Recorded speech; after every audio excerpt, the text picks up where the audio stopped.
ஆண்டவரும் இரட்சகருமாக இயேசுவின் நாமத்தில் உங்களை வாழ்த்துகிறேன். அருமையானவர்களே, நம்ம கடந்த வாரங்களிலே நம்ம ஒரு தியானத்துக்குள்ளாக நம்ம கடந்து வந்திருக்கிறோம். இது வரைக்கும் நம்ம தியானித்து வந்திருக்கிற வேத பகுதியை ஒரு விஷயம் நம்ம பார்க்கலாம். 2 ராஜாக்கள் 6ஆம் அதிகாரம் வசனம் 1-7 வரை நம்ம தியானிக்க துவங்கி இருக்கிறோம். அந்த பகுதியை ஒரு வாட்டி பார்த்துடுவோம். 2 ராஜாக்கள் 6ஆம் அதிகாரம் 1-7 வரை. தீர்க்கதரிசிகளின் புத்திரர் எலிசாவை நோக்கி, இதோ நாங்கள் உம்முடன் குடியிருக்கிற இந்த இடம் எங்களுக்கு நெருக்கமாய் இருக்கிறது. நாங்கள் யோர்தான் மட்டும் போய் அவ்விடத்தில் ஒவ்வொரு உத்திரத்தை வெட்டி குடியிருக்க அங்கே எங்களுக்கு ஒரு இடத்தை உண்டாக்குவோம் என்றார்கள். அதற்கு அவன், போங்கள் என்றான். அவர்களில் ஒருவன், நீ தயவு செய்து உமது அடியாரோடே கூட வரவேண்டும் என்றான். அதற்கு அவன், நான் வருகிறேன் என்று சொல்லி அவர்களோடே கூட போனான். அவர்கள் யோர்தான் நதி அருகே வந்தபோது மரங்களை வெட்டினார்கள். ஒருவன் ஒரு உத்திரத்தை வெட்டி வீழ்த்து கையில் கோடரி தண்ணீரில் விழுந்தது. அவன், ஐயோ என் ஆண்டவனே, இது இரவலாக வாங்கப்பட்டதே என்று கூவினான். தேவனுடைய மனுஷன், அது எங்கே விழுந்தது என்று கேட்டான். அதற்கு அந்த இடத்தை காண்பித்த போது ஒரு கொம்பை வெட்டி அதை அங்கே எரிந்து அந்த இரும்பை மிதக்க பண்ணி அதை எடுத்துக்கொள் என்றான். அப்படியே அவன் தன் கையை நீட்டி அதை எடுத்துக்கொண்டான். அருமையானவர்களே, இந்த 2 ராஜாக்கள் 6ஆம் அதிகாரம் முழுவதுமாகவே நம்ம வாசித்து பார்த்தோம்னா ஆண்டவருடைய அற்புதமான செயல்களை நம்ம பார்க்க முடியும்.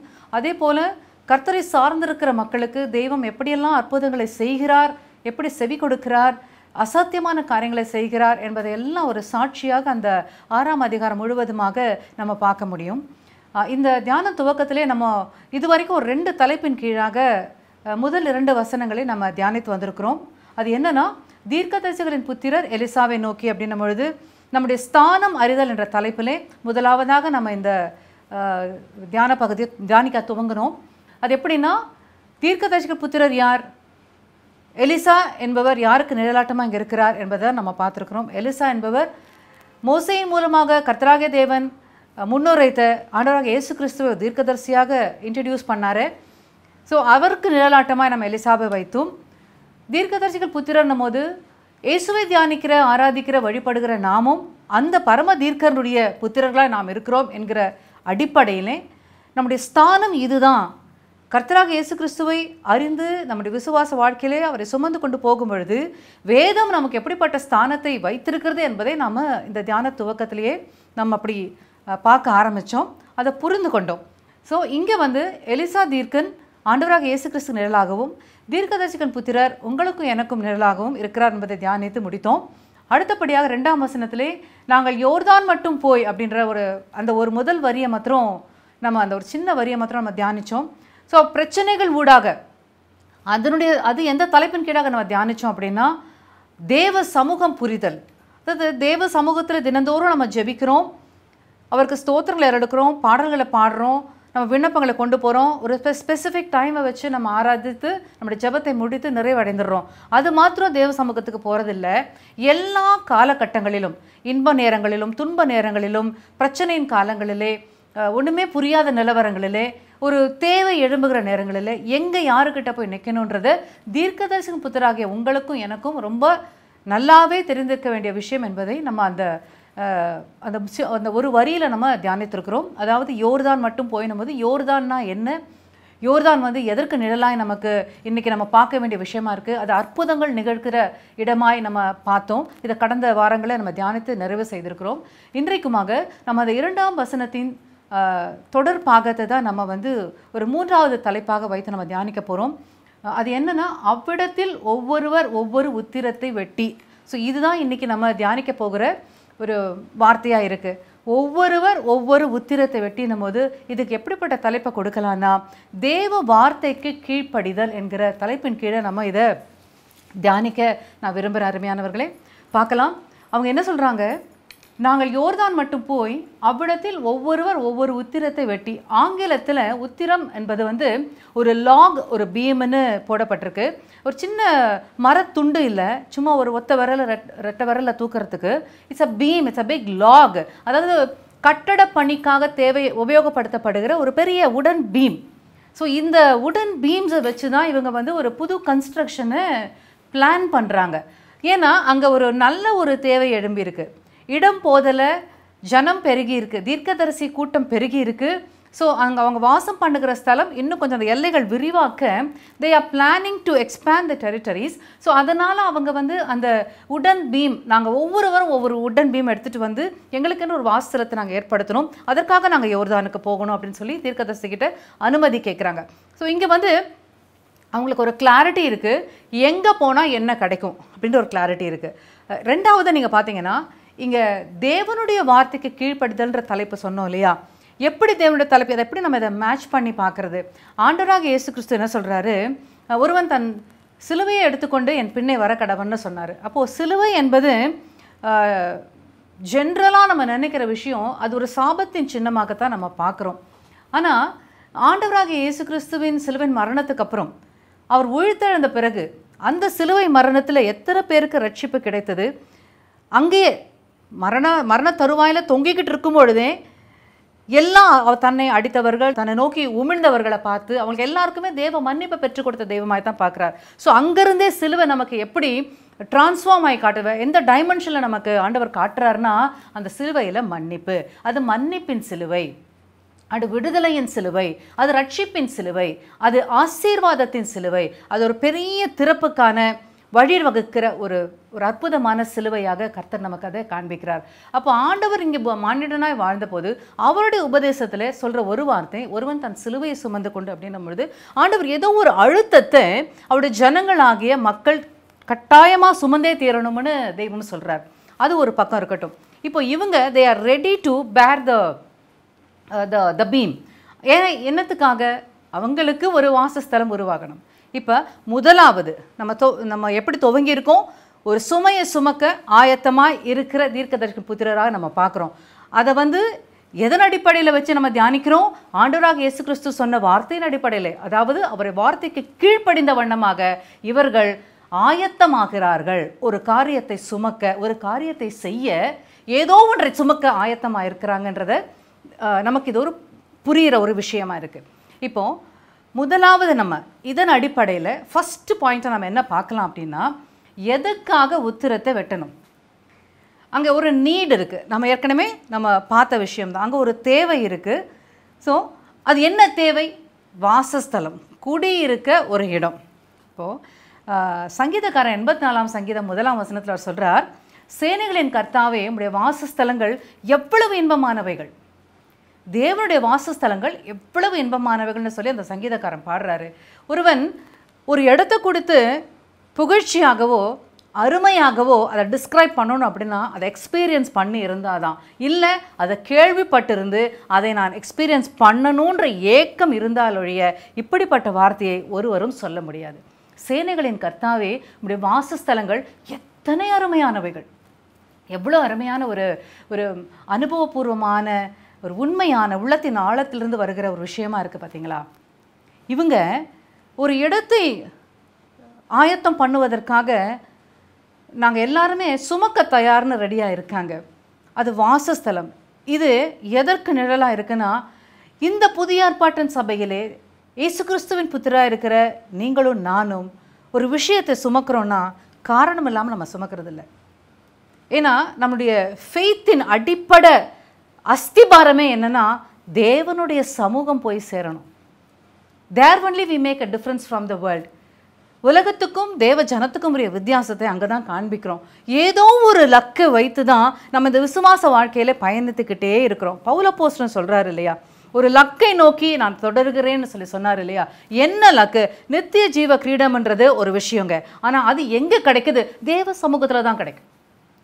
ஸோ இவருடைய கான்சன்ட்ரேஷன் என்னன்னா, தேவ சமூகம் அங்கே தான் என்னுடைய இருப்பிடம், அதுதான் என்னுடைய உறைவிடம், அங்கே தான் நான் போய் இருக்கணும். தேர் வேர் ஐ வாஸ் பார்ன், அங்கே தான் நான் உருவானேன், அங்கே தான் நான் சிருஷ்டிக்கப்பட்டேன், அங்கேருந்து தான் நான் அனுப்பப்பட்டேன், திருப்பி நான் அங்கே தான் பத்திரமா போய் சேரணும். ஸோ இந்த கவனம் ஒவ்வொரு விசுவாசிக்கு இருக்கணும். அருமையானவர்களே, ஒவ்வொரு விசுவாசிக்கு இருக்கணும். இப்போ இந்த தீர்க்கதரிசியின் புத்திரர் ஒரு வாசஸ்தலத்தை உண்டு பண்ணும்படியாக ஒரு சுமை சுமக்க ரெடியாகி கிளம்பி போனாங்க இல்லையா. இன்னைக்கு நீங்களும் நானும் எந்த ஆயத்தத்துக்குள்ளே போயிட்டுருக்கோம்? என்ன பண்ணிகிட்டு இருக்கோம்?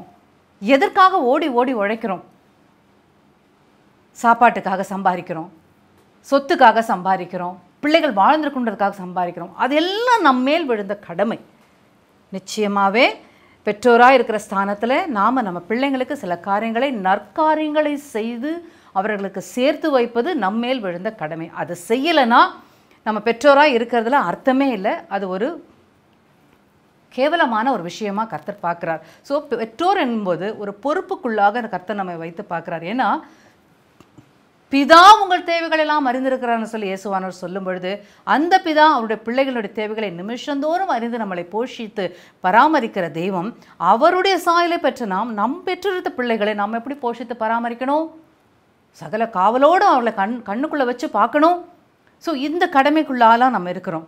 வேதமே சொல்லுது இல்லையா, பெற்றாருக்கு பிள்ளைகளில் பிள்ளைகளுக்கு பெற்றார்களே பொக்கிஷங்களை சேர்த்து வைக்க வேண்டும்னு சொல்லி. ஸோ இதெல்லாம் அடிப்படை விஷயங்கள். ஒரு ஒழுங்கு கண்டிப்பாக ஒரு மனுஷியாக இந்த பூமியில் வாழ்ந்தாங்கன்னா அவங்க கிறிஸ்தவர்களாக தான் இருக்கணும்னு அவசியம் இல்லை.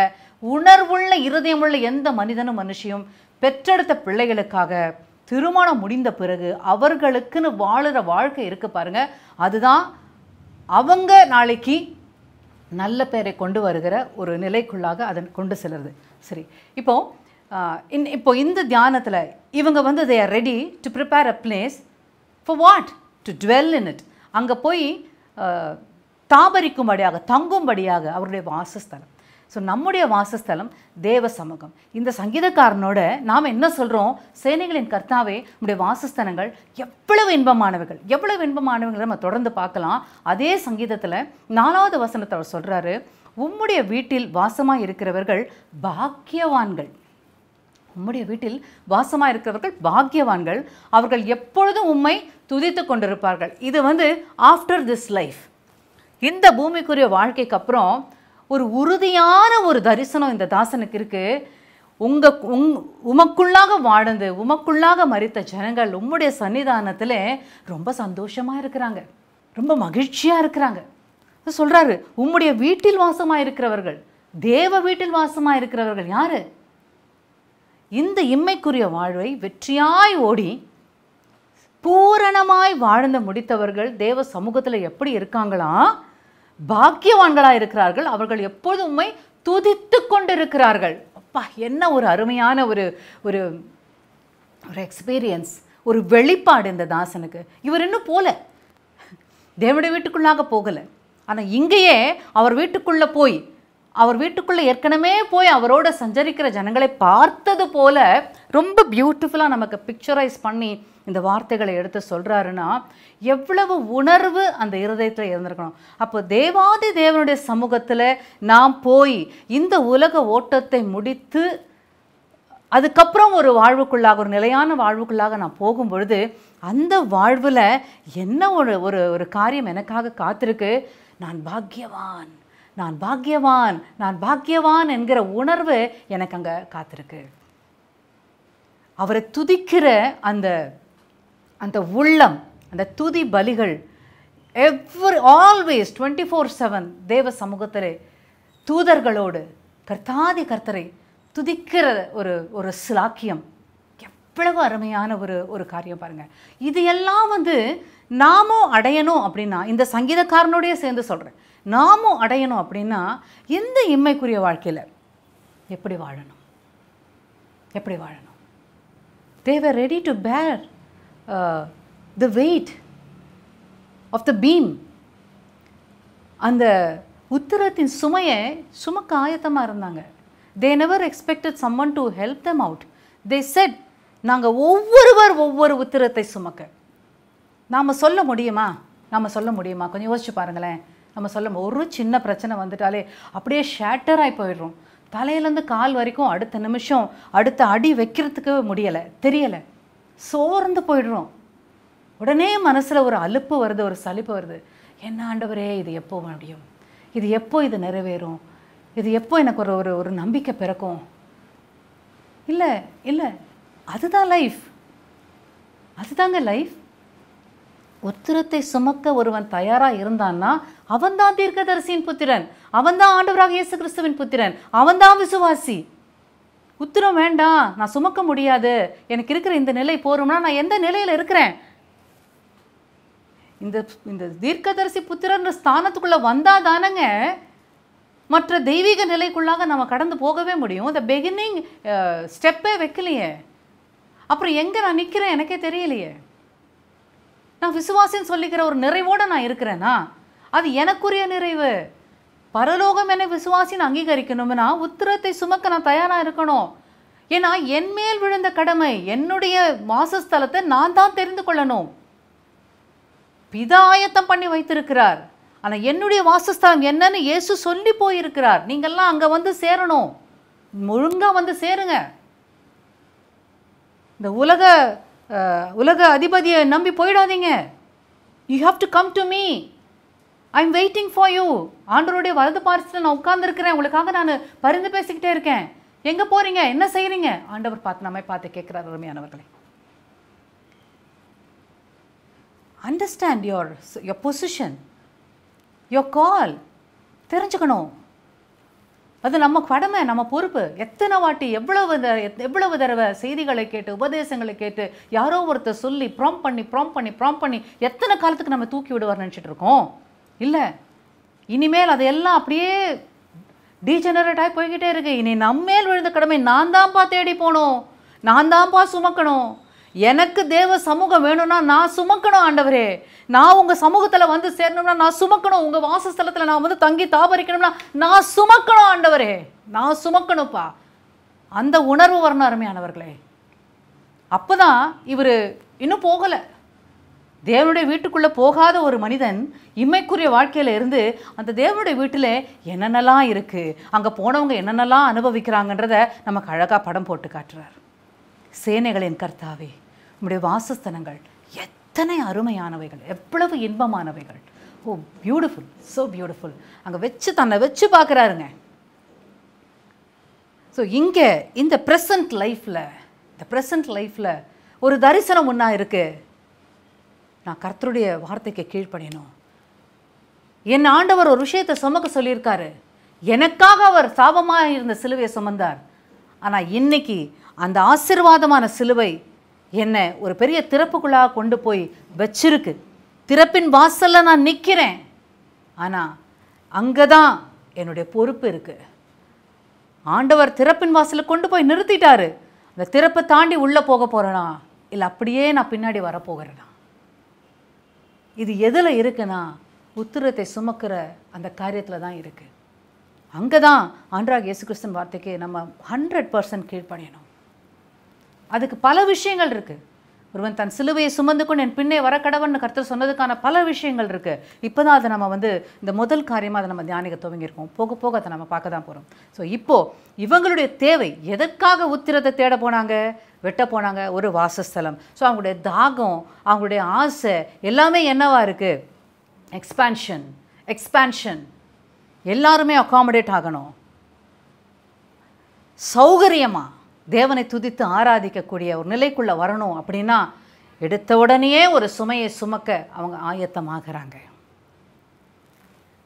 அடுத்து நீங்கள் பார்த்தீங்கன்னா தாவீது ஐயா பாடுறாரு. அருமையாக ஒரு காரியத்தை சொல்கிறார். 16ஆம் சங்கீதம் 11ஆம் வசனத்தில், ஜீவ மார்க்கத்தை எனக்கு தெரியப்படுத்துவீர், உம்முடைய சமூகத்தில் பரிபூரண ஆனந்தமும் உம்முடைய வலது பாரிசத்தில் நித்திய பேரின்பமும் உண்டு. Fullness of joy and eternal pleasures. Fullness of joy எங்கே கிடைக்குது? ஃபுல்னஸ் ஆஃப் ஜாய் ஒரு லாட்ரி அடித்தோன்னே கிடைக்குதா ஃபுல்னஸ் ஆஃப் ஜாய்? இல்லை நான் தவம் இருந்து ஒரு அழகான ஒரு பிள்ளையை பெற்றெடுத்ததுனால எனக்கு ஒரு ஃபுல்னஸ் ஆஃப் ஜாயா? இல்லை நான் பாடாப்பட்டு இரவும் பகலும் கஷ்டப்பட்டு படித்து ஒரு நல்ல பட்டம் எனக்கு கிடைச்சி உயர் பதவியில் இருக்கிறது வந்து எனக்கு ஃபுல்னஸ் ஆஃப் ஜாயா? இல்லையே, அப்போ கூட எதையோ ஒரு தேடலுக்குள்ளாக இருதயம் போய்கிட்டே இருக்கேன். இது எல்லாமே இந்த காரியங்கள் எல்லாமே ஆவிக்குரிய சந்தோஷத்துக்கு ஈடாகவே ஆகாது. ஸோ ஒரு விசுவாசியின் வாழ்க்கையில் சந்தோஷம்ன்றது எது? மெய் சந்தோஷம்ன்றது பணம் இல்லை, பட்டம் இல்லை, பதவி இல்லை, உற்றார் இல்லை, உறவினர் இல்லை, நண்பர் இல்லை. அதெல்லாம் வந்து போகிற ஒரு பாசிங் லவுட்ஸ் மாதிரி. அது இன்றைக்கி இருக்கும், நாளைக்கு இல்லாமல் போயிடும். ஏன்னா மனுஷருடைய நாட்கள் புல்லுக்கு ஒப்பாக இருக்குதுன்னு கர்த்தர் சொல்கிறார். காலையில் பார்க்குறோம், சாயந்தரம் காணோம், ஆடி போயிடுச்சு, அந்த மாதிரி இருக்குது. ஸோ இது வந்து எப்படி நமக்கு நிலையான ஒரு ப்ளஷராக இருக்க முடியும்? தாவீது ஐயா சொல்கிறாரு, ஜீவ மார்க்கத்தை எனக்கு தெரியப்படுத்துங்கப்பா, என்ன உம்முடைய சமூகத்திலே பரிபூரண ஆனந்தமும் உம்முடைய வலது பாரிசத்தில் நித்திய பேரின்பம். அப்போது முதலாவது அந்த 84ஆம் சங்கீதத்தை எழுதின அந்த சங்கீதக்காரர் என்ன சொன்னார்? உடைய வாசஸ்தலங்கள் எத்தனை அருமையானவைகள். ஸோ அங்கே வந்து அவருடைய இருக்கிற நிலையை தாண்டி ஒரு விஷயத்தை யோசித்து அந்த அருமையான ஒரு வெளிப்பாடை நமக்கு சொன்னார். இங்கே தாவீதையா ஹீ இஸ் லாங்கிங், அவருடைய சாய்ஸ் பாருங்களேன், இதுதாங்க முக்கியம். இந்த தாவீதனுடைய சாய்ஸ் பார்த்தீங்கன்னா அருமை. இவர் எப்படிப்பட்ட பாதையிலெல்லாம் கடந்து வந்தார் தெரியுமாங்க? தூக்கி விட்டவனே தலையை தட்டி விட பார்த்த ஒரு சூழலுங்க. உற்சாகப்படுத்தினவனே அவரை கொல்றதுக்கு விரட்டிட்டு வந்த சூழலை தப்பிச்சவருங்க. தன்னுடைய ரத்தமே தனக்கு விரோதமாக நிற்கிற சூழலை தாண்டி வந்தவருங்க. தேவ வார்த்தை கொத்த வார்த்தையை சொல்லுகிற உயிருக்குயிரான நண்பனும் ஆலோசனை காரணமாக இருந்த அகித்தோப்பேல் போன்ற ஒரு துரோகினுடைய அந்த அனுபவத்தையும் தாண்டி வந்த ஒரு தாசன். எல்லா வாழ்க்கையில் எல்லா கசப்புகளையும் பார்த்தவர். ஆனால் 66 யுத்தங்களை செய்த தாவீது ஒன்றில் கூட தோக்கலைங்க. தாவீது போன இடத்திலெல்லாம் கர்த்தர் அவரோடே கூட இருந்தார் என்று வேதத்தில் நம்ம பார்க்குறோம். ஆனாலும் வாழ்க்கையில் ஒரு பக்கம் வெற்றி வெற்றி வெற்றி வெற்றி வந்துட்டுருக்கு, தேவ சமூகம் வந்துகிட்டே இருக்குது. ஆனால் மனுஷீகமாக உலக பிரகாரமான வாழ்க்கையில் நீங்கள் பார்க்கும்பொழுது அவர் பார்த்தது எல்லாமே தேவ ஊழியத்தை துவங்கின நாளிலிருந்து அவர் மரிக்கும் வரை அவர் பார்த்தது எல்லாமே எதிர்ப்புகள், விரோதிகள், கசப்புகள். இதுதாங்க பொறாமை, எரிச்சல். இதுதான் அந்த மனிதன் சாகும் வரை பார்த்தது. அதனால் ஒரு ஆவிக்குரிய ஒரு முதிர்ச்சி வந்துச்சு. அவர் சொல்கிறாரு, ஜீவ மார்க்கத்தை எனக்கு தெரியப்படுத்துவீர். என்ன ஒரு சாய்ஸ், பியூட்டிஃபுல் சாய்ஸ். இம்மைக்குரிய வாழ்க்கையில் எனக்கு தேவ ஆசீர்வாதம் ஒரு பக்கம், ஆண்டவர் என் கூட வந்து எல்லா யுத்தத்தையும் செய்கிறார். ஆனால் உலக பிரகாரமான வாழ்க்கையில், உலக பிரகாரமான காரியங்களில் நான் பார்க்குறதெல்லாம், உங்கள் சமூகத்தை விட்டு நான் வெளியில் வரும் பொழுது நான் பார்க்குறதெல்லாம் ஒரு ஆறுதல் கூட இல்லை ஆண்டவரே. ஒரு ஆறுதல் கூட இல்லை, ஒரு அனுகூலம் கூட இல்லை, ஒரு அன்பான உண்மை அன்பு காட்டுகிற ஒரு உள்ளத்தையும் நான் பார்க்கல. இத்தனைக்கும் நான் ராஜா, நான் சொன்னால் பெரிய தேவ சேனையை போல சேனை கர்த்தர் எனக்கு உருவாக்கி கொடுத்துருக்குறீங்க. ஆனாலும் எனக்கு வந்து மனிதன் மூலமாக எனக்கு ஒரு அனுகூலம் கிடைக்கல. என்ன பண்ணிட்டார்? அது அப்படியே தன்னுடைய வாழ்க்கையில் இக்னோர் பண்ணி, அந்த போர்ஷன் அவருடைய லைஃப்பில் இக்னோர் பண்ணிவிட்டு ப்ரையாரிட்டி எங்கே கொடுக்க ஆரம்பிச்சிட்டார்னா, எனக்கு எப்போதும் வெற்றி சிறக்க பண்ணுகிற தேவன் தான் என்னுடைய சாய்ஸ். ஸோ இம்மைக்குரிய வாழ்க்கையில் தீர்க்கதரிசியின் புத்திராக இருக்கிற நாம் நம்முடைய சாய்ஸ் எங்கே இருக்குது அதை யோசிக்கணும். அதுக்கு தான் இந்த பகுதி, அதைத்தான் இந்த தாசன் நம்ம யோசிக்க வைக்கிறார். இந்த 16ஆம் சங்கீதத்தில் அருமையாக ஜீவ மார்க்கத்தை எனக்கு தெரியப்பட்ட path of life, path of life. இம்மைக்குரிய வாழ்க்கையில் ஒரு மனிதன் உயிரோடு வாழ்ந்து கொண்டிருக்கும் போது show me the path of life, ஜீவ மார்க்கத்தை எனக்கு காண்பீங்கன்னு சொல்கிறாருன்னா, அப்போது இந்த வாழ்க்கையில் வாழ்கிற இந்த வாழ்வு இது ஜீவ மார்க்கமே இல்லை, வேறொன்று இருக்குது. அருமையானவர்களே, உங்களுக்கு புரியும் நான் நினைக்கிறேன். கர்த்தரை அண்டிக் கொண்டிருக்கிற ஜனங்களுக்கு 2 விதமான அனுபவத்துக்குள்ளாக நம்ம கட்டாயமாக கடந்து போகவே வேணும். ஒன்று, தேவனுடைய அரவணைப்பில் எப்பொழுதும் நம்ம இருந்துக்கிட்டே வரணும். 2வது, தவிர்க்க முடியாத ஒரு சூழல் என்னென்னா உலக வாழ்வு. இங்கே இருக்கிறோம், இருந்தாலும் இந்த தாவீதையா இதை எப்படி வந்து அவரை விட்டு அப்படியே ஒதுக்கி வச்சார்ன்றதை இந்த வார்த்தைகளில் பார்க்க முடியுது. எவ்வளவோ உயர்வில் இருக்கிறார், ராஜான்ற ஸ்தானத்தில் இருந்தாலும் இன்னும் எனக்கு ஜீவ மார்க்கம் எனக்கு தெரியலை. எனக்கு எங்கே தெரியும்? உங்ககிட்ட தான்ப்பா எனக்கு தெரியும், அதை எனக்கு காண்பீங்க. ஏன்னா அந்த ஜீவ மார்க்கத்தில் என்ன இருக்கான்? ஜீவ மார்க்கம்ன்றது என்ன? ஆண்டவருடைய வழி. நானே வழியும் சத்தியமும் ஜீவனுமாக இருக்கிறேன்னு சொன்ன கர்த்தருடைய இயேசு கிறிஸ்துவின் வழி. அதை இயேசு வருவதுக்கு முன்பதாக ஒரு தீர்க்க தரிசன பாடலாக இந்த தாவீது பாடுகிறார். ஜீவ மார்க்கத்தை எனக்கு காண்பீங்க. இன்னைக்கு நாம் இதை சொல்ல முடியுமா? ஏன்னா ஜீவ மார்க்கத்தை காண்பித்து போய்விட்டார் ஆண்டவராக இயேசு கிறிஸ்துவின் வழியாக.